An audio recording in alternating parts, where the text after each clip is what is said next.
God, this campus is so beautiful. It's unbelievable. Why wouldn't you want to be a Buff right now? Something's wrong. Students of the week, Brandon Davis Swain, integrative physiology. Brady, is it Copets, right? Copets Finance and Real Estate, which is awesome. TV, with Kansas selected on Fox, we will have 9 regular season games on network television. All of the 12 on either the flagship ESPN or network television. We're the only team nationally that has appeared on all 4 networks, which is incredible. We're the only team nationally that has all 12 games on network TV or the flagship ESPN this season. National Players of the Week, Jordan Seaton, awesome. Freshman of the Week, Shador, Davey O'Brien, National Quarterback of the Week, and Earl Campbell, Player of the Week. Earl, my man. Travis is on the semifinalists for both Maxwell Player of the Year and the Bednarik Defensive Player of the Year award. First player since Tail. You remember Tail? Y'all remember Tail? Tail's awesome. He was awesome. What else? Shador is also semifinalist for the Maxwell Award. Only team to have 2 Maxwell semifinalists this season. Travis, 9 receiving touchdowns on offense, giving up 0 receiving touchdowns on defense. 39 first downs receiving on offense. Blah, blah, blah. 99, blah, blah, blah, blah, blah, blah, blah, blah. Defense. We lead the Big 12 and 6 nationally in sacks. 4 straight road wins, all by 14 points or more. And good job. Good job, Chris. Awesome. I respect the head coach that we're getting ready to go up against so darn much. It's unbelievable. He is one of the pillars of the Big 12, of course. He was like that with the Pac-12. He's a legend. He's a true legend. What he's done consistently, Utah is unbelievable. So I have not only respect but admiration for what he's accomplished, and I would just wish my career could be a portion of what he's accomplished and all the young men that he's sent on to the NFL, as well as a better situation for themselves with the tools that he's instilled in them. But my hat's off to that whole staff and what they've accomplished over decades. Let's go. Hey, Coach. How you doing? Good. Sports Report. Just curious, Jimmy's status for this week. How he's feeling? It's going to be day by day. We hope he's able to work Thursday. If he give us a good Thursday, Friday, then he's a go. Jimmy's the kind of guy that he likes to practice, but, I don't think he's capable right now, but you never know how that will change by Thursday, by week's end. Tremendous asset to our offense. It disables us a little bit for doing certain things because he's so explosive, and it's always a threat of him scoring from anywhere on the field. But he's in the training room early, getting his treatment, and we're praying for him right now. Hey, Coach, first thing in the CU Sports Report. You got your shoes back, bro. I thought you stole them. You have your shoes back. They must don't fit. Nah, they fit. They were. I told you I got them on level. No, you can take them. Go ahead and take them. They hurt my feet. Say no more. In warm-ups, they hurt. How does a man wait for you to take shoes off? Yeah. He's unbelievable. To have so much, he's worth so much money, and he's so frugal. It reminds me of somebody. Mirror. Coach, I know that you're aware kind of what people nationally are saying about your team. Not really. I'm only aware of a couple of y'all in here. What you saying about our team? It feels like the conversation has kind of turned from earlier this season. It was, Shador and Travis. Now people are starting to say, no, they're playing well on the line of scrimmage. They've got these other receivers, the secondary playing. Right. Is that refreshing for you to kind of see? No, not really, because if we believe you now, we would have believed you then. So which one of you do we believe? So why would we listen? We don't have time for that, honestly, because we know who we are, what we are, how we are, where we're going, and we know how to get there. So we don't listen to the outside noise, and that's something that we prepare our young men for on a daily basis, not just with football, but with life. Stop allowing people to tell you who you are your actions, your consistency, your lifestyle should really tell them who you are. Not a voice that's oftentimes laced with a bit of jealousy and envy about what you accomplish. Especially he's a young man. I could never understand how a grown man is jealous of a young man, or even a grown man is jealous of another man. I don't understand that when you have the same amount of time. You got 24/7, 365, just like we do. Do something with yours, because I don't feel that way about anybody in here. I want all you to be successful. I want all you to make it. I want you all to soar. Whatever job or whatever career, forget job. Job just pays you enough to make it back to work. Whatever career that you guys want, I want you to attain it, man. I really do. I truly do. 100%. I want you to be the most happiest, peaceful person that they can ever live, because that stuff is contagious, man. Good question, though. Love it.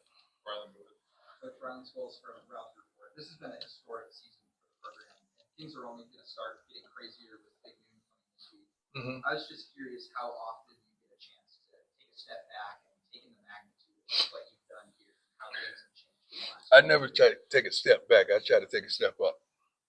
I'm always with my head out the window. I'm trying to see around the corner, not trying to see straight ahead. It's normalcy for everybody to see what's in front of them. I'm trying to see around the corner. That's the relationship I have with the Lord, to help me see around the corner, so I can help navigate these young men as well as the women that's attached to our program to a better way and a better life. So I don't get caught up in the you go boys or the you ain't nothing. You know, if I would have listened to you guys earlier, I got to listen to you now. So I might as well just put some headphones on and block you out. Notice I don't have a sponsor for headphones, but that would have been a good placement for a sponsor. Hey, Coach. Al, I have 2 questions for you. First off, Coach Whittingham yesterday was talking about how this is the toughest year of his career. They're obviously not playing like they thought they would. But what do you see out of them that still makes them dangerous? Well, it's simplistic for him. I mean, I think the reason he's saying that because he's had quarterback woes, and he's normally had consistency at that position, but they hadn't quit. They're still tough. They're still aggressive. They're still stout defensively. They can still do some things that force you into some looks. You cannot take this team lightly. I don't give a darn what their record is. As long as he's over there on that sideline, you better be prepared for a tough game. Thank God it's at home and it's early. I like it like that. That goes to my second question, because they've been known for their physicality. Mhm. You guys are starting to show that as well. I think we've been physical throughout the year. Right. I mean, you guys are just starting to notice that. Yeah. So it wasn't there last year, but it is this year. We ain't talking about last year. Ain't nobody talking about last year but you. What do you feel like has made the difference? What's really kind of got that physicality in this team? We've changed the roster. We flipped the darn roster, remember? Remember all the changes? Yeah, we flipped the roster. That's probably, it has a lot to do with it. We've gotten the people that we wanted. You can't keep forgetting we got here in December a couple years ago, right? That's kind of tough. Backs was up against the wall. It's kind of tough. We flipped the darn roster, and I'm proud of them. I'm proud of these young men. I'm proud of the coaching staff. Flip that too. Proud of them. Go ahead. Hey, Coach, I'm Pat here with Cisco. How you doing, sir? I'm doing fantastic. Thanks for asking. Kind of a bigger picture question here. You know, signing day. Oh, you went to the hood on me, baby. You got the Monarchs. You got the Monarchs, baby. You got the Monarchs, baby. Yes, Lord. That's okay. You know, I tell you what, when we go to Kansas City, you want to go to it's the Hall of Fame, right? You gotta go there. Yes. Yeah. Go ahead. Yeah. We got to stop by something, man. Got it. Okay. It's worth it. We're going to try. Barbecue and I baseball. don't want no barbecue. They do baseball. Hey, so signing day is December 4th. Yes, sir. This year. I guess it's in the middle of everything. How do you find time to do that and do everything else? And when would be an ideal time for signing day? We have a staff dedicated to that, and we have coaches that are dedicated to that also, as well as I. It's not a week or a few days that go by that we're not talking to a recruit that we've targeted. We kind of know a little more than you all know, because we don't let you in on everything, that how this is going to play out. But also, it's a tremendous balancing act that you have to do between the portal and high school. Um, God, I don't want to let you in on so many things, but let me just give you this example. Just say we get 25 high school players. How many is going to play that freshman year at the most? Let's say 4 or 5, right? And so now you got 20 guys redshirted. So when you go through that spring with that 20 guys redshirted, how many are you going to retain after that spring? Or how many are going to jump in the portal on you? Let's just do it. If any one of you want to go statistically and try to calculate this, I already done it. So it's going to be how many? Half. Okay, why don't I just focus on 10 guys that can see when we grab a freshman, we expect that guy to play. We're not looking at, hey man, we can just redshirt you, develop you. No. We're looking for you to come in and play some football. I don't give a darn if it's a walk-on, if it's a cash clean. We expect you to play. So our approach is somewhat different, heavily scrutinized, heavily criticized, but we know what we're doing. So if anybody ever did the homework and the statistics of these young men that people have a class that they say is the number one class in the nation, then 5 of those guys play or 4 of those guys play, then the rest go through the spring, then they jump in the portal. Give me those numbers.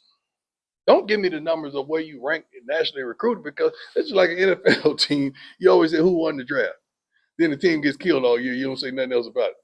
Who won the draft last year in the NFL? Nobody care right now, right? Exactly. You see what I'm saying? Hi, Coach, Mr. Tiger, 24/7. Mhm. Is Tyler Brown expected to continue to kind of cross Yes. a little bit here? He's there. He's there if we need him, when we need him. Defensive line did a great job last week, and we didn't need him as expected. But the first guy goes down, he needs to go in that rotation. And once he develops and get a little better, he'll be in the rotation. He doesn't have to wait for something bad to happen.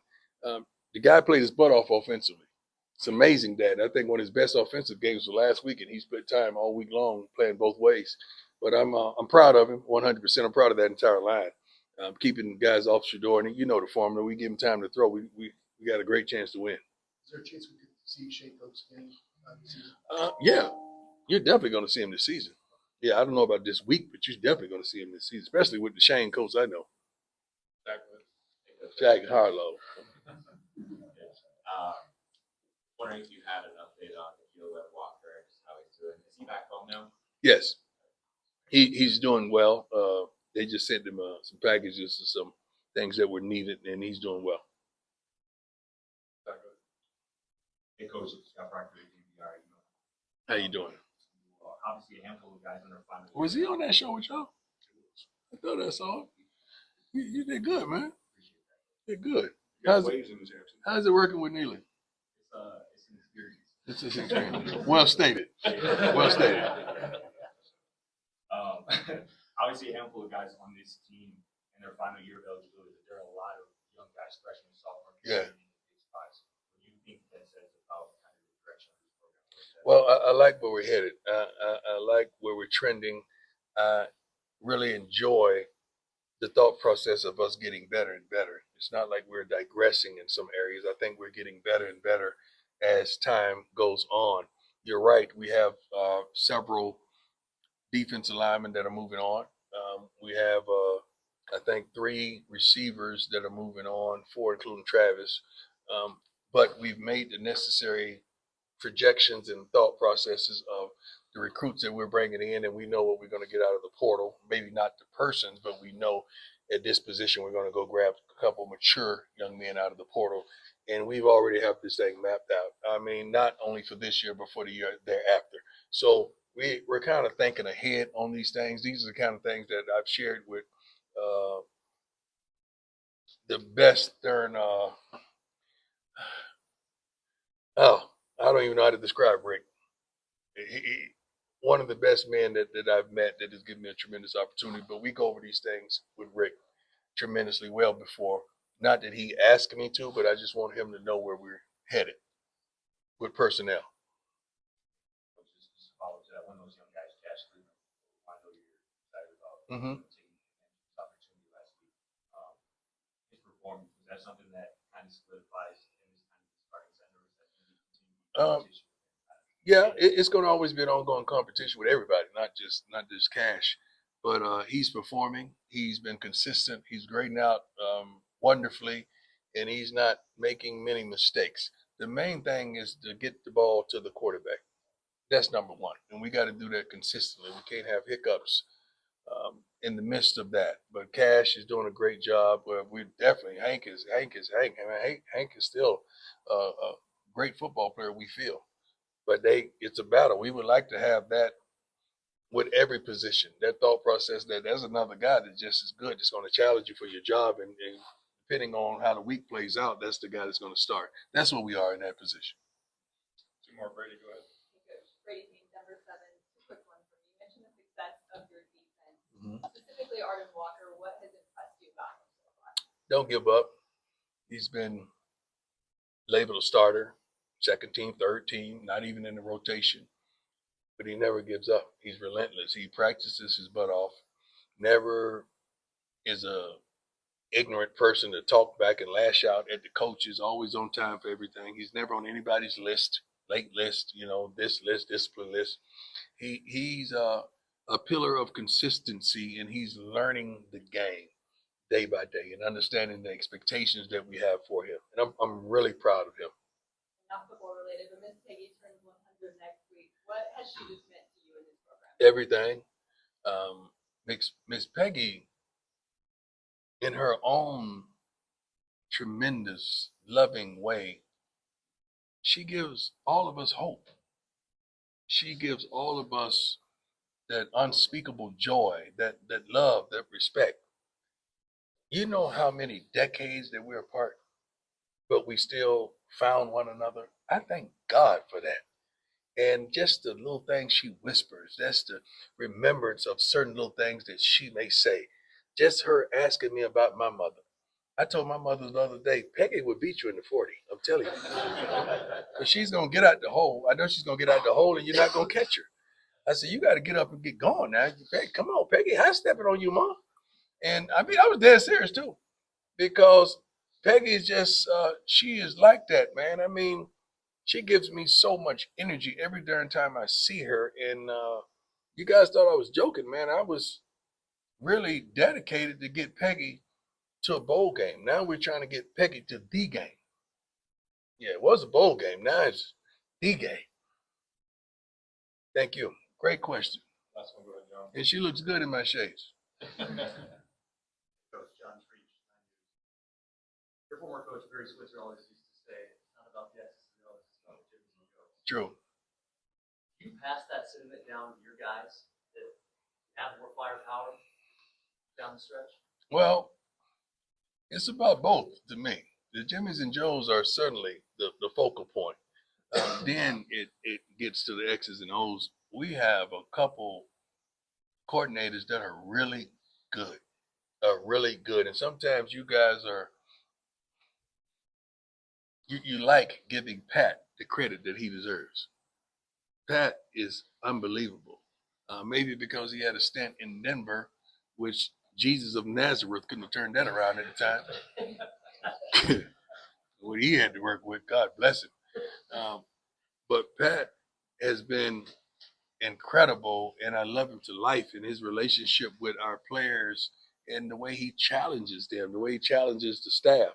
I mean, his preparation and his dialect during the game is unbelievable, man. So it takes those Jimmys and Joes, but also you got to know what you're doing, and know what you're calling.